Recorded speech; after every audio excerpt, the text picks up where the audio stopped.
Money.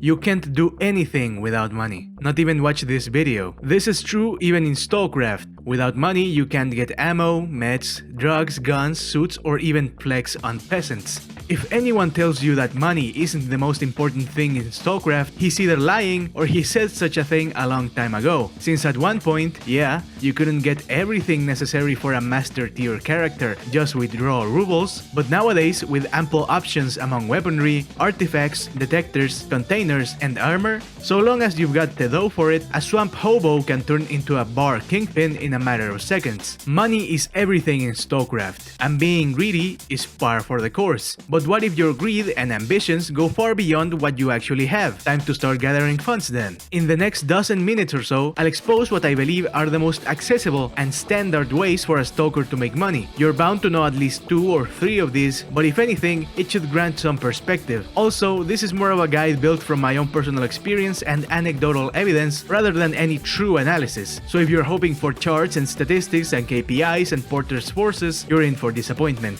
Now, putting aside all the flowery words and prefaces and keep in mind, the main ways in which I make my money are: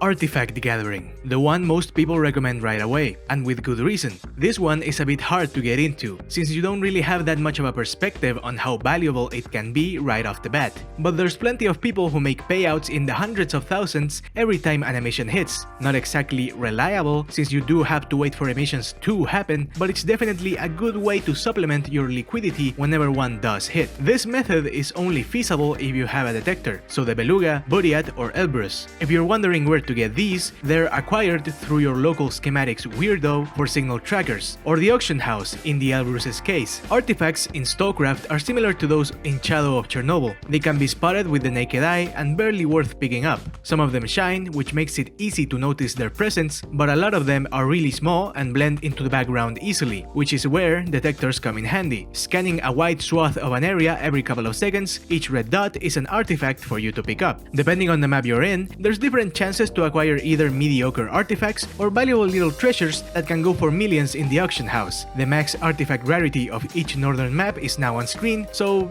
stop playing for a second.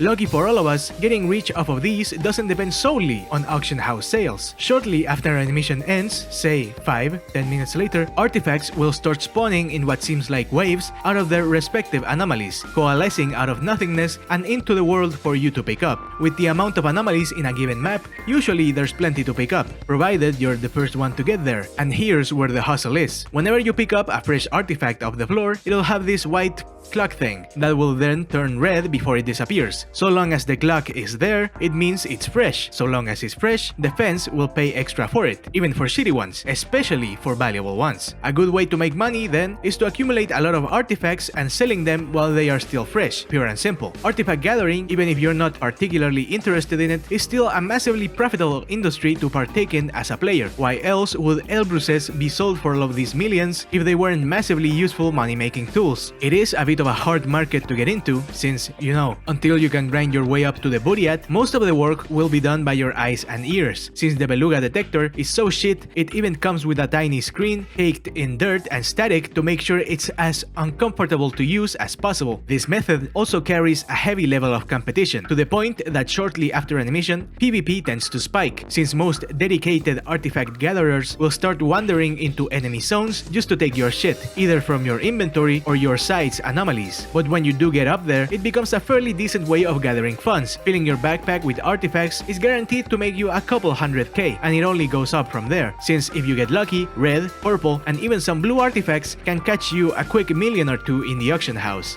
But if you're truly interested in making the most out of this, you oughta check out Interactive Stalcraft map, which is linked in the description. Not only is this map insanely useful to get yourself oriented, it's also got a chart of the anomalies that star this show, stasis anomalies. The ones that stop bullets and make your screen black and white, you know the ones. fans. Located in relatively high traffic areas in every northern map, even Lyubech, stasis anomalies spawn the most valuable artifacts, both in the auction house and fence. We are talking shit like shards, mirrors, atoms, and every PvP fiend's favorite, the prism. This doesn't mean that you should ignore all other anomalies in favor of a stasis. Polyhedrons, golden primas, radiators, and bracelets also fetch a pretty penny. But we're talking about loot pools, where you have a chance at getting a bunch of low-tier artifacts that are worth at least 50k in defense each, against anomalies that spawn nothing but lollipops and red crystals all day. Barely worth the trip outside your base. Does that mean that you should go out and start farming stasis anomalies like a madman, making a dash for them each and every time an emission hits? Meh, with some caveats. These are valuable spots after all, and not only will you be competing with friendly players over who can pick this shit up first, you'll also have squads of dudes coming over with nothing in their minds but to kill you and profit from your work. Unless you can contend with giants, you're better off staying in your lane and saving yourself the headache. But if you think you're all that and a bag of potato chips,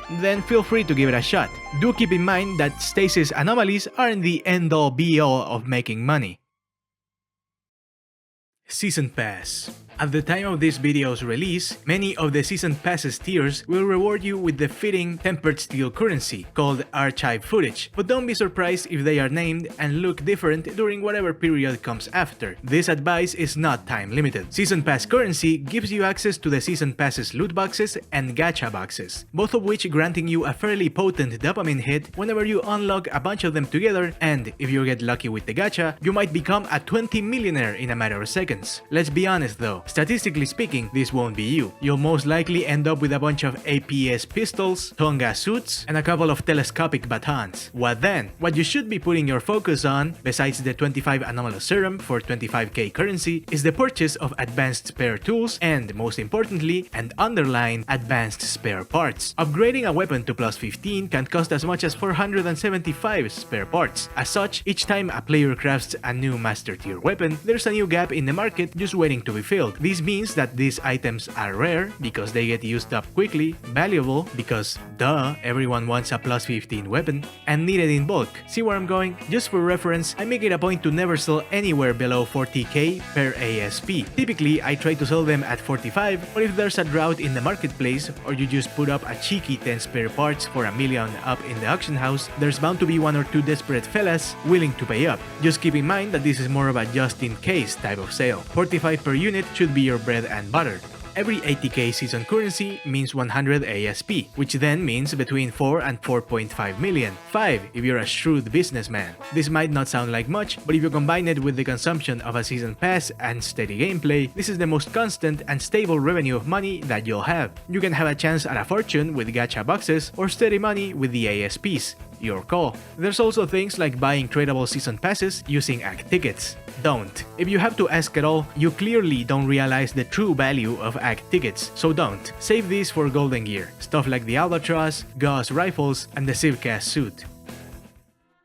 Backpack delivery. Picture this, you're going home after a long day of work. Your boss gave you shit over something that was completely out of your control. Your parents sent you a text telling you you're stupid and they hate you. Friends can't manage a gaming session or even getting together for some beers for the life of them, and you spent the last of your expendable money on the boss back because your car fucking exploded. You're broke, bitchless, soulless, dickless, ballless, and you're barely sentient, and you're also kinda gay. You walk through your front door and you see her, the love of your life, the one and only who ever manages to wash away your worries. Backpack Deliveries. If you've fallen on hard times, Backpack Deliveries will always be there for you, granting you just enough money for you to springboard off of back into wealth, provided you've got fast legs and the spatial awareness to not get domed on your way to the delivery point. If I had to make any recommendations, an energy drink, a shot of adrenaline, and the fastest suit you have. A single magazine for your gun in case things get hairy.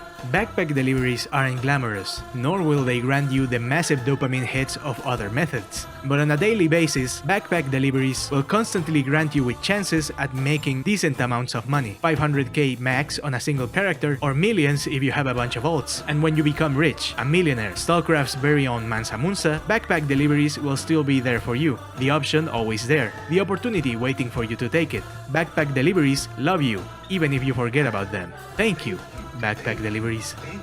Thank you.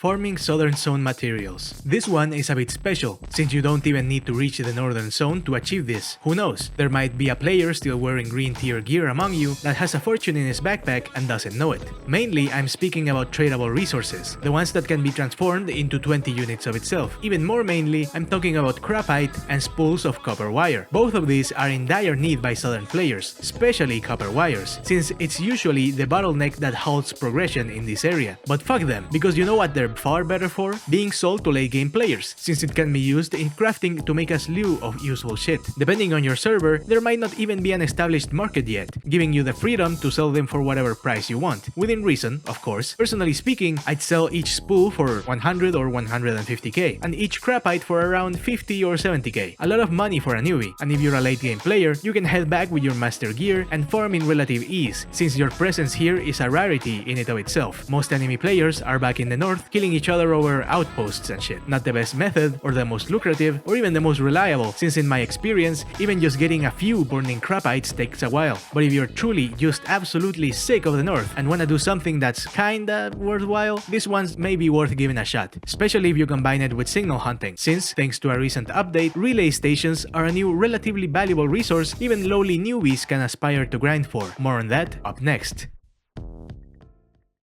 Signal hunting. Signal hunting, for the most part, is a whole lot of bullshit. For as long as it's been in the game, it still somehow feels like it's not a fully realized feature. It's not all that fun, and, unless it's for specific things, it's not something you'd do idly like most other activities. Sure, you can get special ammo, which is as special as getting a kick in the nuts instead of a punch. You can get crafting materials, but in amounts so tiny you're better off just doing world quests. The only artifacts you'll see here are the bullshit ones, which you are supposed to sell anyways, so lollipops and crystals. If you're willing to spend hundreds of hours scanning and running around, you do have a chance at a decent machine gun and a shotgun that's there as the mandatory see, OP shit isn't only for top tier clan players, but like I said, hundreds of hours. And as a final kick in the dick, the only real reason you're forced to interact with this function of the game is due to the existence of trackers, needing hundreds of different types of them in order to upgrade the signal hunting gear you're already using. Not everything is doom and gloom though, because even in this nest of tedious wasps, there's some honey to be found. Schematic parts and relay stations. As it stands, there's currently 11 pieces of gear that can be assembled using signal schematics in Stalcraft, and they vary from decent but still not worth the effort to so shit only a collector would be interested. Even so, gathering these parts for these pieces of gear is never a bad thing, as you can always get a quick 100 to 300k for each part, since some people buy them out of sheer reaction, thinking they can flip it or somehow make crafting these pieces of gear worth it.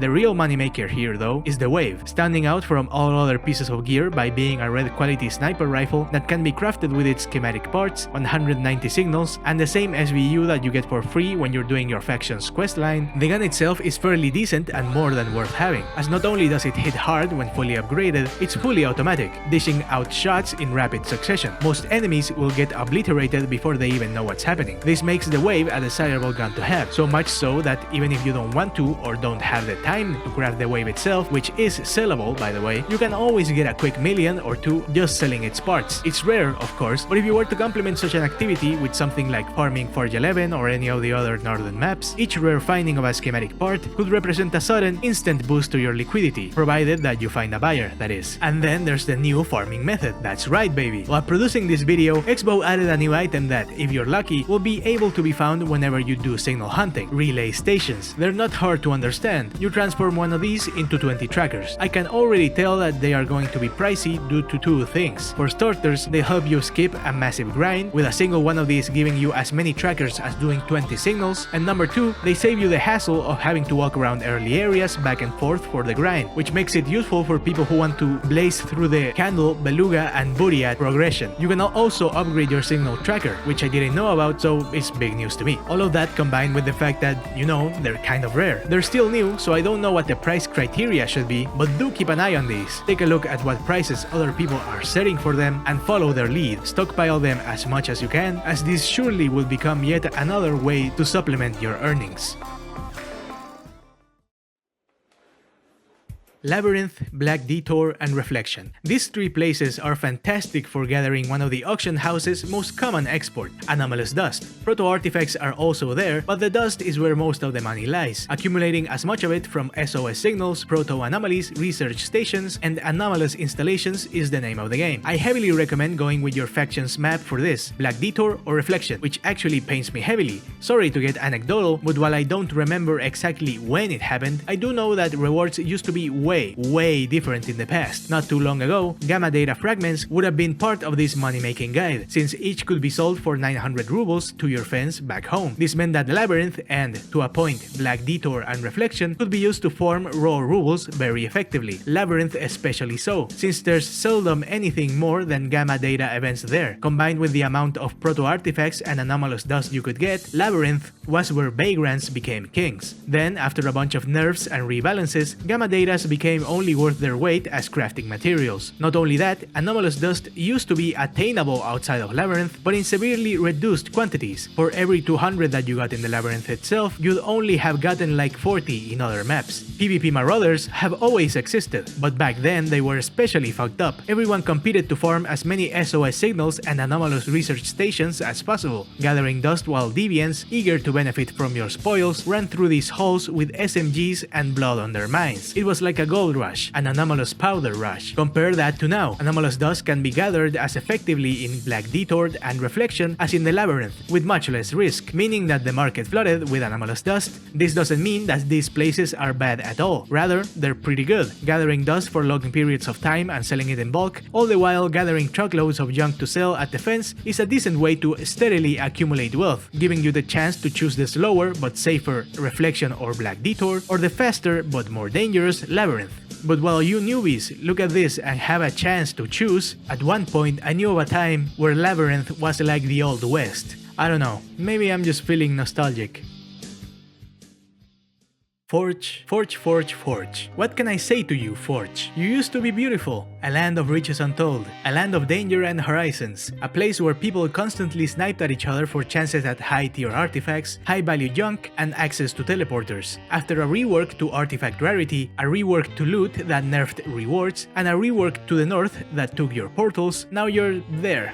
Barely. There's little reason to visit you, besides for signal hunting and visiting Arsen's workshop. Still, the Forge isn't a bad place to farm, it's just not as good as it used to be. Forge 11 nowadays is more of a place to do your dailies and grind materials for your next weapon, since the Risk still does grant heightened rewards with each event you complete. If you're bored of the Labyrinth mines and inflow, give the Forge a shot. It's definitely more dangerous and the loot is a bit more valuable, you'll find more PDAs and cigarettes, plus there are a few artifact hotspots where they really accumulate. But don't expect to become a billionaire off of it. Fucked upedly enough, if you wanna make straight money, you're better off gathering anomalous dust and catching junk in the inflow or mines. It'll be slower, but you'll gather about as much, if not more valuables with much less risk. Oh, but Mediocre! What about the fortress in the middle of inflow? There's stasis anomalies that generate the best artifacts ever! Plus, doing the fortress itself can be very rewarding. Yeah, I guess. If you wanna start some shit and fight other groups for 50k worth of junk and 100 quantum batteries, the fortress is the best place ever. As for the artifacts, let's not kid ourselves.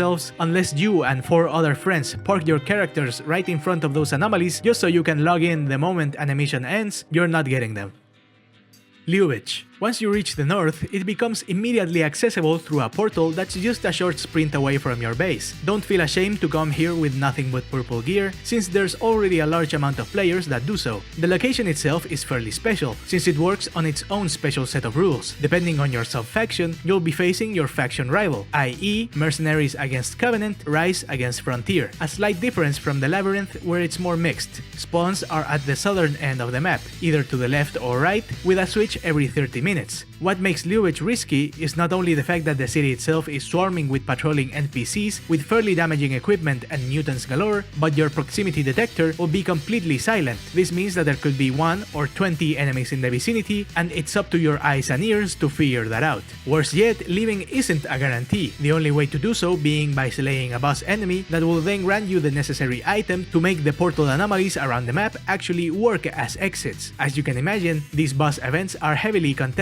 and not just by friendly players. Risky, but not as risky as the Wild North, which is so risky I wouldn't recommend it unless you're a clanner with a kitted out squad, and if you're one of those, you probably don't need any tips from me. But if it's so risky and dangerous and everything, how is it a good place to farm? Because of everything. The loot here is fantastic for a solo. If 20 minutes farming Forge can get you 60-70k, a 10-minute run from one end of the map to the other can get you 100k on the low end of the spectrum. Not only that, Lyubech drops its own brand of crafting materials that can be used instead of the regular northern materials in the second to last tier of most weapons and suits, and in the last tier of some of them, required in much lesser quantities. Where the regular route might have you farming for days, a couple dozen successful runs in Lyubech could have you blazing past that, all the while making more than enough money for your purchase and then some. If you can hold your own with a gun, know how to keep a constant move, and can handle yourself against large groups of NPCs, Lyubech is the solo's destination by excellence when it comes to gathering funds, not only granting you between 100 and 150k per run once you get it down to a science, but also giving you a chance at high-value sellables that can fetch a pretty penny in the auction house: Dark Limbo, Lambda Data, Murmur Devices, and the ever-elusive Heart of Limbo and Concentrated Limbo Plasma. Lyubech is a treasure trove just waiting for you to come and plunder.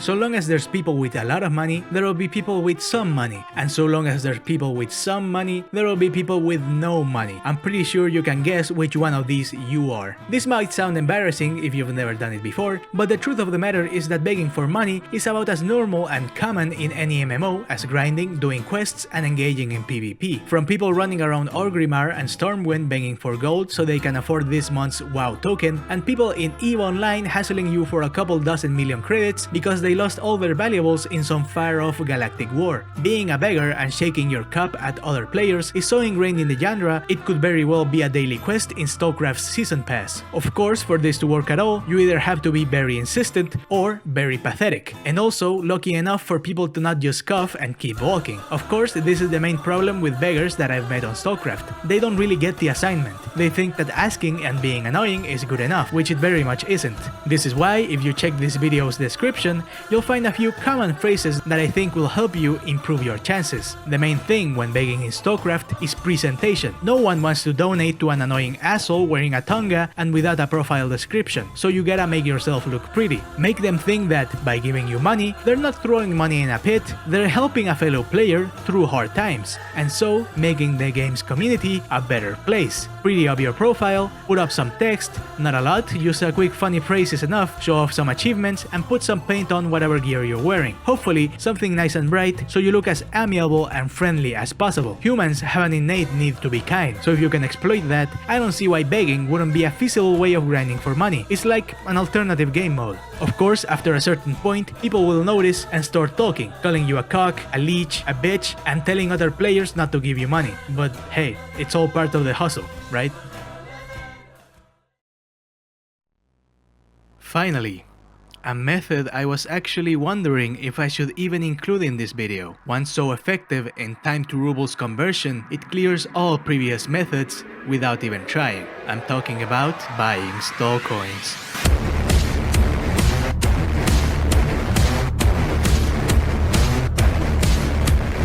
I think the best thing would be to start with a job. No. Yeah, absolutely, No. she needs a job. No!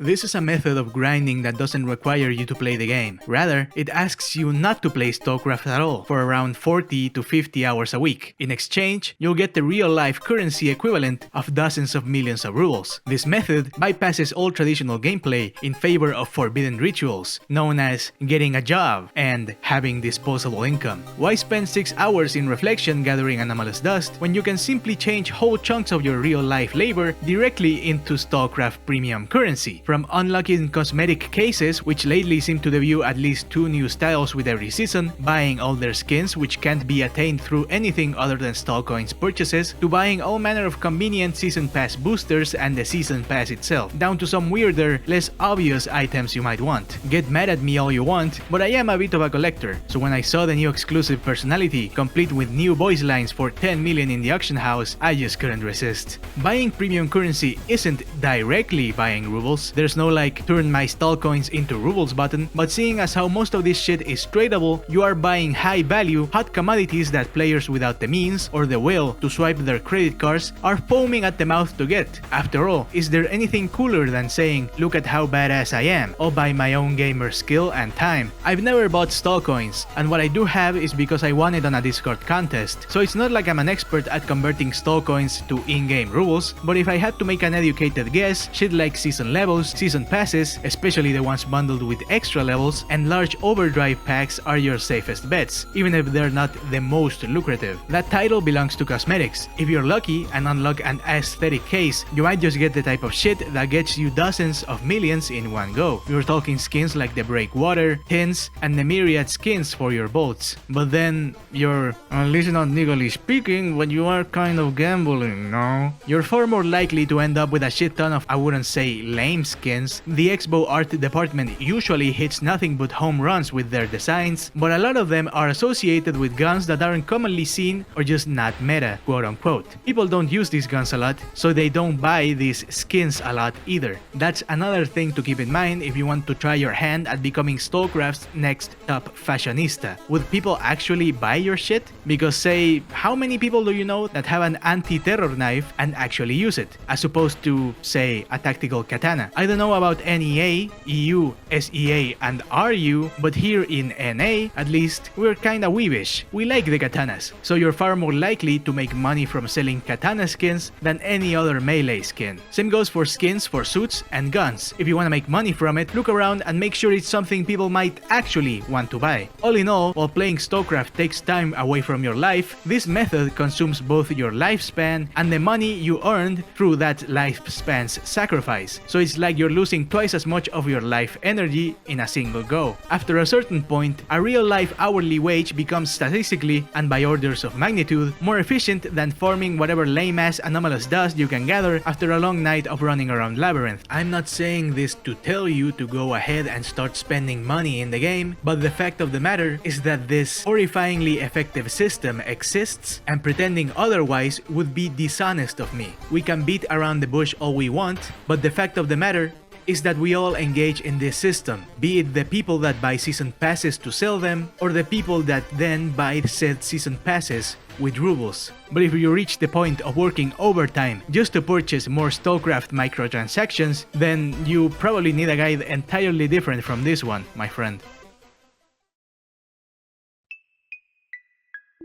Before we end, I wanna end this with a little story that comes with a lesson. Not too long ago, Expo released the Chaytak Intervention, a brand new sniper rifle that could only be acquired through participation in an event, quote unquote, in which you had to pay your way up to owning the rifle through the usage of rubles or trade tokens. Since trade tokens are harder to renew, a lot more people utilize rubles. However, achieving the rifle with used money meant an investment of say 150 million, and stock was limited. After enough people got it, the rifle would become unattainable even if you had the money, which is why, during this short period of time, people went absolutely apeshit. This was right after the Frost Trooper event, and the auction house was abuzz with the great market crash of the Chaytak Intervention. It was crazy. It was a massacre. During this time, I had like 500 advanced spare parts and I couldn't sell them because nobody was buying. Either because nobody would buy them for 40k when there were people selling them for as low as 30,000, or because all of their money was being thrown into the money sink that the Chaytak was. This time was a fucking gold mine for steals and bargains. Advanced spare parts for 30,000 each, Frozen Trooper skins being sold for 100k, the Albatross skin, the golden one called Dude. This shit could be bought for 300k on the auction house, at the most. Not to mention the Frozen Trooper crates and tickets, which you could have bought in bulk if you wanted to. Everyone wanted the Chaytak, and everyone knew everyone else wanted the Chaytak, so it was a mad scramble to liquidate every single asset possible before stock ran out. And then, when the dust settled, what was left? Me, my 500 advanced spare parts, and, after some trading, enough money for a QBU, 2 Ganymedes, a single comrade, and a bunch of money left over. What's the lesson behind this story? When everyone else is selling, when the price of everything is in free fall, especially when what you're selling belongs to the season that's currently happening, when everything is being sold for kopecks on the ruble, what do? You hold. You hold, you fucking hold. Because when the next season comes, the prices will stabilize, and you'll have the entire market for yourself. Unless Expo makes it easier to farm, like anomalous dust, in which case, you're fucked, just liquidate that shit.